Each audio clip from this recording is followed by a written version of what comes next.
तो हेलो दोस्तों, GK GS class में आपका स्वागत है। तो दोस्तों आज हम बात करने वाले हैं पार्ट 3 ग्रहों से संबंधित कुछ इम्पोर्टेंट बातें। तो आज हम बात करेंगे पूरे सौर मंडल में यानी हमारे यूनिवर्स में प्रेजेंट में कितने ग्रह मौजूद हैं। तो प्रेजेंट की बात करें तो प्रेजेंट में 8 ग्रह मौजूद हैं। ओके, अब मैं शुरू कर रहा हूँ इस टॉपिक को, ग्रहों से संबंधित कुछ इम्पोर्टेंट बातें। तो आपके सामने ये फिगर दे रखा है। इसी फिगर से समझेंगे हम कि सौर मंडल में कितने ग्रह प्रेजेंट में उपस्थित हैं। उन्हीं के बारे में आज चर्चा करेंगे पूरे लेक्चर में। 20 से 30 मिनट एकदम कुर्सी पेटी पैक कर लीजिए। 20 से 30 मिनट इस टॉपिक को मैं पढ़ाऊंगा और दिमाग गुर्दे फेफड़े में स्किन करा कर दूंगा 20 से 30 मिनट में। तो मैं चालू कर रहा हूँ बिना फिजूली के। अब देखो, मैं आपसे एक बात करता हूँ कि प्रेजेंट में ग्रहों की संख्या 8 होती है। और वो ग्रह कौन-कौन से हैं? यदि वैसे मैं बात करूँ तो ग्रह 9 हैं। कितने हैं? 9। तो प्रेजेंट में कितने ग्रह मौजूद हैं? प्रेजेंट में 8 ग्रह मौजूद हैं। वैसे 9 ग्रह पाए जाते हैं। अब हम बात करते हैं कि प्रेजेंट में 8 ग्रह कौन-कौन से हैं फिगर के अकॉर्डिंग। सबसे पहले आपका सूर्य के सामने स्थित है, जिसे हम कहते हैं हिंदी में बुध। क्या कहते हैं? बुध। ओके, अब मैं एक-एक से आपको नाम बोलते जाऊँगा और आप काउंट करते जाना। सबसे पहला है मरकरी, वीनस, अर्थ, मार्स, जुपिटर, स्टेरन, यूरेनस, नेपच्यून और प्लूटो। अब आता है सबसे पहला ग्रह कौन-सा है? बुध। और सबसे लास्ट में कौन-सा है? प्लूटो। कौन-सा है? प्लूटो। अब हम प्लूटो की बात करेंगे कि प्लूटो को ग्रहों की श्रेणी से क्यों अलग कर दिया था और क्यों काउंट नहीं किया जाता है इसे ग्रहों की श्रेणी में, इसी के हम चर्चा करेंगे। तो ये दे रखा है आपका एक प्लूटो ग्रह। क्या दे रखा है? लास्ट में प्लूटो ग्रह दे रखा है। इसे हम ग्रहों की श्रेणी में काउंट नहीं करते हैं। क्यों नहीं करते हैं? क्योंकि यह अरुण और वरुण बोले तो यूरेनस और नेपच्यून की कक्षा को इंटरसेक्ट करता है। कैसे इंटरसेक्ट करता है? कैसे अतिव्यापित करता है? तो देखो, जब ये अपनी कक्षा में सूर्य के चारों ओर चक्कर लगाते हैं, सूर्य के चारों ओर चक्कर लगाते हैं यूरेनस और नेपच्यून, तो ये भाई साहब प्लूटो चाचू क्या करते हैं कि इनकी कक्षा के ये आगे आ जाते हैं, यानी इनके रास्ते के ये आगे आ जाता है और इनकी ये कक्षा को क्या करता है? अतिव्यापित करता है। इसलिए 24 अगस्त 2006 को, कब? 24 अगस्त 2006 को ये डेट थी और इसमें ये तय किया गया था कि ग्रहों की श्रेणी में प्लूटो को काउंट नहीं किया जाएगा। और ये कहाँ पर हुई थी बैठक? आईयूजी में, Prayag, international union of geodesy and geophysics. IUG की फुल फॉर्म है, आईयूजी की फुल फॉर्म क्या है? इंटरनेशनल, क्या? International union of geodesy and geophysics. और कब हुई थी ये बैठक? ये बैठक हुई थी 24 अगस्त 2006 को। 24 अगस्त 2006 को। आई होप आपको ये डेट याद होगी। 24 अगस्त 2006 को ये क्या हुई थी? बैठक हुई थी। डेट याद रख लेना, 24 अगस्त 2006। ओके, आई होप आपको यहाँ तक ये कॉन्सेप्ट क्लियर हो चुका होगा। अब हम बात करते हैं कि हमारे सौर मंडल में प्रेजेंट में कितने ग्रह उपस्थित हैं। प्रेजेंट की बात करें तो प्रेजेंट में 8 ग्रह उपस्थित हैं। अब हम 8 को 2 से डिवाइड करें तो 2 से डिवाइड करने पर 4 आता है, यानी 8 को मैंने आधा भाग कर दिया 4। अब देखो, सबसे पहले हम 4 ग्रह शुरू से गिनते हैं और उसके बाद लास्ट में आपके 4 ग्रह बचेंगे। सबसे पहला है आपका मरकरी फर्स्ट, वीनस सेकंड, अर्थ थर्ड और मार्स क्या है? फोर्थ। तो ये फोर्थ ग्रह हैं। फर्स्ट मरकरी, सेकंड वीनस और थर्ड अर्थ और फोर्थ क्या है? मार्स, बोले तो मंगल। उसके बाद पांचवें नंबर पर क्या आता है? पांचवें नंबर पर आता है जुपिटर, छठवें नंबर पर आता है स्टेरन यानी सैटर्न बोले तो शनि। ओके, तो मैंने ग्रहों को चार चार प्रकार में बांट दिया है।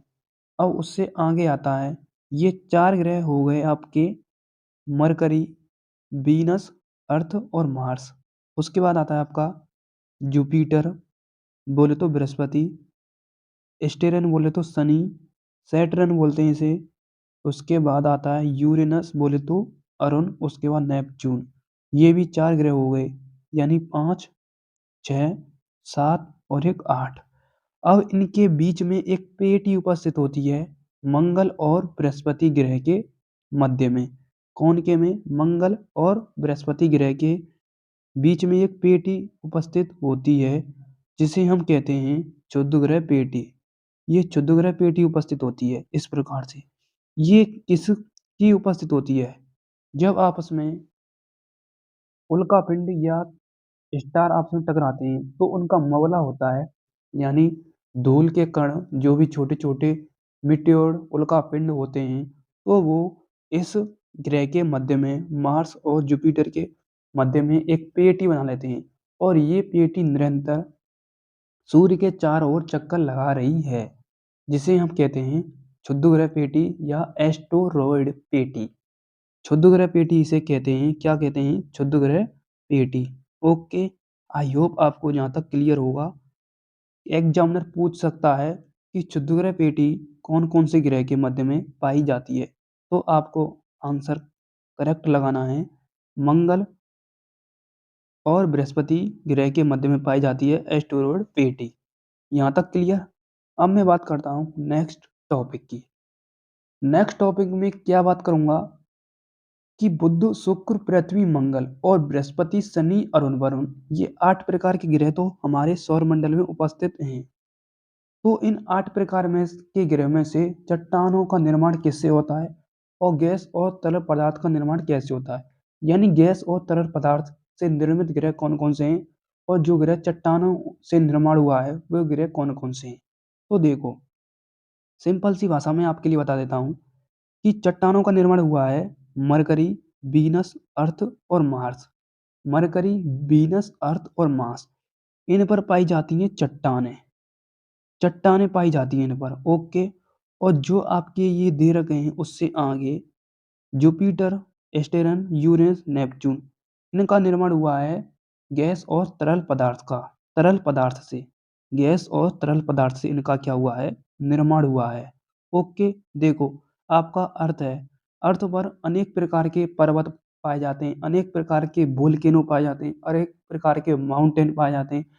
मतलब सभी प्रकार की सिटी, कंट्री, अलग-अलग प्रकार की लेक, अलग-अलग प्रकार के ओशियन, अलग-अलग प्रकार के मतलब उल्कापिंड, ग्रह सभी पाए जाते हैं हमारी पृथ्वी के अंतर्गत। मतलब पृथ्वी के अंदर नहीं, उल्कापिंड और ग्रहों की मैं बात नहीं कर रहा हूँ क्योंकि वे यूनिवर्स के अंतर्गत आ जाते हैं, ब्रह्मांड के अंतर्गत।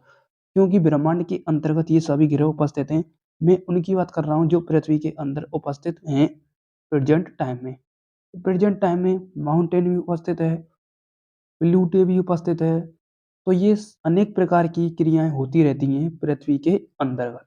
ओके, इसलिए मार्स और अर्थ और वीनस और मरकरी, ये ग्रह हैं, इनका निर्माण चट्टानों से हुआ है। किसका? बुध, शुक्र, पृथ्वी और मंगल। उसके बाद बृहस्पति, शनि, अरुण, वरुण, इनका निर्माण हुआ है गैस और तरल पदार्थ से। ओके, आई होप आपको यहाँ तक क्लियर होगा। ठीक है, अब मैं चलता हूँ आगे की तरफ। आगे क्या कहता है कॉन्सेप्ट? आगे कॉन्सेप्ट में सीधे सीधे लिखा हुआ है क्लियर कि हमारे सोलर सिस्टम में 8 ग्रह होते हैं जिनका नाम आपके लिए क्रम दे रखा है। पहला है आपका बुध, शुक्र, पृथ्वी, मंगल, बृहस्पति, शनि और अरुण और वरुण। वरुण लास्ट में दे रखा है, ये रहा आपका वरुण ग्रह। ओके, बुध, शुक्र, पृथ्वी, मंगल, बृहस्पति, शनि, अरुण, वरुण, ये आपको क्रमवाइज याद रखने हैं। ना कोई ट्रिक है मेरे पास, ना कोई कुछ भी है, क्योंकि ट्रिक से कभी कोई चीज़ क्लियर याद नहीं हो पाती। ट्रिक कहीं कहीं जगह पर फेल भी हो जाती है, इसलिए आपको शिद्दत पूर्वक नाम याद रखने हैं: बुध, शुक्र, पृथ्वी, मंगल, बृहस्पति, शनि, अरुण, वरुण। अब देखो यहाँ से एक और क्वेश्चन बनता है कि आंतरिक ग्रह किसे कहते हैं और पार्थिव ग्रह किन्हें कहते हैं। आंतरिक ग्रह यानी अंदर की ओर, पार्थिव यानी बाहर की ओर। इनर प्लेनेट और आउटर प्लेनेट किसे कहते हैं? इनर प्लेनेट वे होते हैं जो सूर्य के सबसे नजदीक होते हैं। तो सूर्य के सबसे नजदीक है बुध, शुक्र, पृथ्वी और मंगल। ये हैं चार प्रकार के क्या हैं? आंतरिक ग्रह हैं बोले तो इनर प्लेनेट। और आउटर प्लेनेट है बाकी जो बचे हैं नीचे की तरफ। नीचे की तरफ कौन कौन बचे हैं? बृहस्पति, शनि, अरुण, वरुण। ये हैं क्या? Outer planet. ये हैं आउटर प्लेनेट और ये हैं इनर प्लेनेट। ओके, यानी आंतरिक ग्रह और बाह्य ग्रह। ओके, आई होप आपको यहाँ तक कॉन्सेप्ट क्लियर होगा। अब आगे की तरफ कॉन्सेप्ट क्या है? आगे की तरफ नोट पॉइंट लिखा हुआ है सीधे सीधे कि आपके दे रखे हैं एक सारणी में, जो कि मैंने आपके लिए टेबल बाकायदा बना के लाया हूँ। टेबल में वही लिखा है इनर प्लेनेट और आउटर प्लेनेट के बारे में। तो इनर प्लेनेट कौन कौन से हैं? बुध, शुक्र, पृथ्वी, मंगल। और आउटर प्लेनेट कौन कौन से हैं? बृहस्पति, शनि, अरुण और वरुण। आपको एक मतलब चिंता हो रही होगी कि सर आपने सूर्य के बारे में कुछ भी नहीं बताया है। तो मैं आपके लिए बता देता हूँ, सूर्य सौर मंडल का प्रधान है। ओके, ये सबसे बड़ा है, इसलिए मैं इसका एक सेपरेट टॉपिक बनाऊंगा। किसका? सूर्य का। किसका बनाऊंगा मैं? सूर्य का एक सेपरेट टॉपिक बनाना चाहता हूँ और सूर्य के बारे में हम बेसिक लेवल से स्टडी करेंगे। ओके, आई होप आपको यहाँ तक क्लियर है। सूर्य के बारे में अगली क्लास लेकर आऊंगा कि सन क्या है, सन की भी स्टडी की जाती है, सन का तापमान कितना है, सन का आकार कितना है, सन को कितने भागों में बांटा गया है, उसके बारे में बात करेंगे एकदम बेसिक लेवल से अगली क्लास में। फिलहाल हमें याद रखना है इनके बारे में। अब देखो यहाँ से आगे एक कॉन्सेप्ट आता है, सूर्य से ग्रहों की दूरी का क्रम क्या है? तो वही है सूर्य से ग्रहों की दूरी का क्रम: बुध, शुक्र, पृथ्वी, मंगल, बृहस्पति, शनि, अरुण, वरुण। उसके बाद आ जाता है आकार का क्रम। आकार का क्रम तो देखो, इसमें देख सकते हैं आप आकार का क्रम यानी सबसे बड़ा ग्रह कौन सा है। तो सौर मंडल में सबसे बड़ा ग्रह है जुपिटर, उससे छोटा है शनि, उससे छोटा है अरुण, उससे छोटा है वरुण। उसके बाद आता है आपका क्या आ जाता है? मंगल। उसके बाद आ जाता है आपका क्या? मरकरी, नहीं पृथ्वी। मंगल आ जाता है, उसके बाद आ जाता है शुक्र, उसके बाद पृथ्वी, उसके बाद बुध आ जाता है। ये है इनका निर्माण। आई होप आपको यहाँ तक क्लियर होगा। ओके, अब देखो आकार के क्रम में देखते हैं, थोड़ा कन्फ्यूजन भी हो जाता है आकार के क्रम में। ओके, तो मैंने आपके लिए कॉन्सेप्ट भी क्लियर कर दिया है आकार के क्रम में। आकार के क्रम में क्या है? देखो ये तो दूरी के क्रम में हो गया, बुध, शुक्र, पृथ्वी, मंगल, बृहस्पति, शनि, अरुण, वरुण। ओके, अब हम आकार के क्रम में भी देखते हैं आकार के क्रम में क्या है। और देखो यह है आकार के क्रम में घटते हुए क्रम में। आकार के क्रम में बृहस्पति, शनि, अरुण, वरुण, पृथ्वी, शुक्र, मंगल, बुध। पहले आता है आपका पृथ्वी। देखो कन्फ्यूजन हो गया ना, पहले आपका पृथ्वी है, उसके बाद है शुक्र, उसके बाद मंगल, बुध। ओके, अब देखो अब घनत्व बोले तो डेंसिटी के बारे में देखते हैं।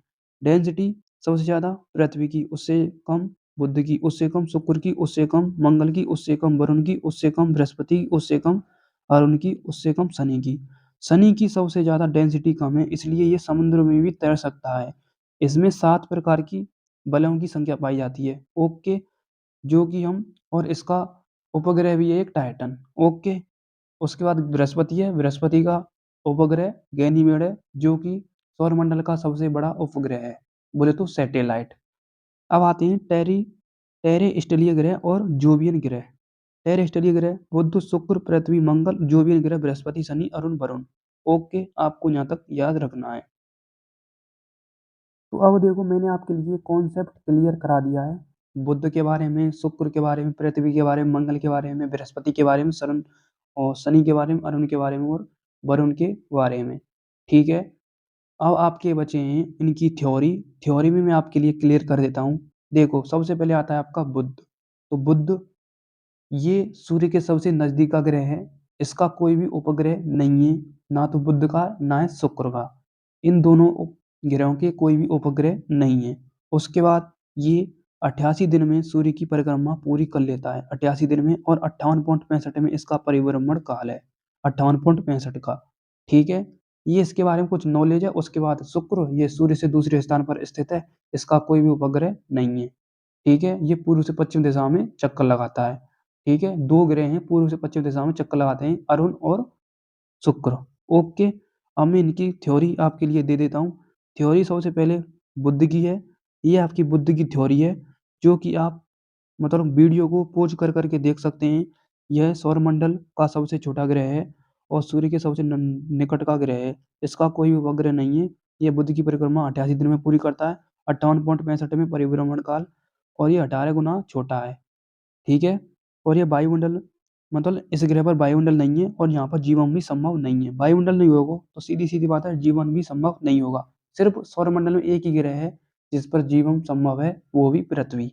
ओके, उसके बाद दे रखा है इसमें थ्योरी, इसका दिन का तापमान दे रखा है और रात का तापमान भी दे रखा है। दिन का तापमान है 427 डिग्री सेल्सियस और रात का तापमान है माइनस का 173 डिग्री सेल्सियस। उसके बाद इसका तापमान भी दे रखा है 6000 डिग्री सेल्सियस। ठीक है, 6000 डिग्री सेल्सियस। उसके बाद नेक्स्ट शुक्र, ये यह पृथ्वी का सबसे निकटतम ग्रह है, क्योंकि बुध शुक्र पृथ्वी, पृथ्वी के निकट ग्रह कौन सा है? शुक्र है। और ये सबसे चमकीला ग्रह है, सौरमंडल का गर्म भी ग्रह है, इसका कोई उपग्रह नहीं है। ठीक है, शुक्र ग्रह विपरीत दिशा में पूर्व से पश्चिम दिशा में चक्कर लगाता है। मैंने आपके लिए बताया था कि दो ग्रह हैं सौरमंडल के अंतर्गत, अरुण और शुक्र, जो पूर्व से पश्चिम दिशा में चक्कर लगाते हैं, बाकी सब पश्चिम से पूर्व दिशा में चक्कर लगाते हैं। ठीक है, उसके बाद इसलिए यहाँ सूर्य पश्चिम से पश्चिम की तरफ तथा सूर्यास्त पूर्व की तरफ होता है। और शुक्र ग्रह को पृथ्वी की भागनी तथा भगनी ग्रह भी कहते हैं। वो मोस्ट इंपोर्टेंट कॉन्सेप्ट है ये, कि किस ग्रह को भगनी ग्रह कहा जाता है, या सांझ का तारा है, भोज का तारा, किसे कहा जाता है? शुक्र को ही कहा जाता है। ओके, यहाँ तक क्लियर। उसके बाद इसका घनत्व व्यास पृथ्वी के समान है। शुक्र ग्रह के वातावरण में सल्फ्यूरिक अम्ल अधिक मात्रा में पाया जाता है और इस ग्रह को सांझ का तारा और भोर का तारा भी कहा जाता है। ओके, ये आपकी कॉन्सेप्ट की थ्योरी है और 225 दिन में ये सूर्य की परिक्रमा पूरी करता है। उसके बाद पृथ्वी के बारे में हम डिटेल पूर्वक जानकारी लेंगे। इसका विषुवतीय व्यास कितना है? विषुवतीय व्यास है इसका 12,756। और ध्रुवीय व्यास इसका कितना है? ध्रुवीय व्यास है इसका 12,714। 12,714 इसका ध्रुवीय व्यास है। डिटेल पूर्वक हम लॉन्गिट्यूड और लैटिट्यूड में बात करेंगे। तो आप इनकी थ्योरी को देख सकते हैं और इस पर जीवन संभव है और 23.5 डिग्री ये अपनी अक्ष पर झुकी हुई है पृथ्वी। ओके, इसलिए इस पर ऋतु परिवर्तन भी देखने को मिलता है। ये ध्रुवीय व्यास और क्या है? विषुवतीय व्यास है। ठीक है, यहाँ तक क्लियर। इसे रात की रानी भी कहा जाता है, क्योंकि इसका भी एक उपग्रह है चंद्रमा। चंद्रमा इसका उपग्रह है। चंद्रमा पृथ्वी के चारों ओर चक्कर लगाता है, जैसे सौरमंडल में सूर्य के चारों तरफ सभी ग्रह, आठों ग्रह चक्कर लगाते हैं। ये आपकी थ्योरी दे रखी है, आप शिद्दत पूर्वक थ्योरी को पढ़ सकते हैं मंगल के बारे में। और क्या है? मंगल रेड प्लेनेट है, इसे रेड प्लेनेट भी कहा जाता है। ठीक है, इस पर लोहा भी पाया जाता है, आयरन मौजूद है। ठीक है, अधिक मात्रा में। ठीक है, और ये 24 घंटे 6 मिनट में एक चक्कर पूरा लगाता है। किसका? पृथ्वी के समान। ये अपनी दूरी पर पृथ्वी के समान 24 घंटे 6 मिनट में एक चक्कर पूरा कर लेता है। ठीक है, इसके दो उपग्रह भी हैं, फोबोस और डीमोस। ठीक है, डीमोस सबसे छोटा ग्रह है सौरमंडल का। ये उपग्रह हैं, ये ग्रह नहीं है, उपग्रह हैं किसके? मंगल के। ओके, यहाँ तक क्लियर। इस पर परम एक पठार भी पाया जाता है, निक्स ओलंपिया, जो माउंट एवरेस्ट से 3 गुना ऊंचा है। ठीक है, उसके बाद एक मोस्ट इंपोर्टेंट, शुक्र ग्रह पर दो पठार भी पाए जाते हैं। लक्ष्मी पठार, लक्ष्मी पठार पाया जाता है, और एक क्या पाया जाता है? लक्ष्मी पठार और मैक्सवेल पठार पाया जाता है शुक्र ग्रह पर। तो ये आपकी पूरी थ्योरी दे रखी है। और मैंने वैसे भी थ्योरी पूरी कवर नहीं की है, क्योंकि मैं अगली क्लास में बताऊंगा। थोड़ा एरर आ रहा है इसमें वीडियो में, तो मैंने आपके लिए ये 20 मिनट की क्लास बता दी है। कॉन्सेप्ट तो मैंने आपके लिए पूरा क्लियर करा दिया है, और ये आपकी कुछ थ्योरी है, थ्योरी को आप कवर कर सकते हैं। तब तक के लिए मिलूंगा नेक्स्ट क्लास के साथ। तब तक के लिए thank you so much, love you.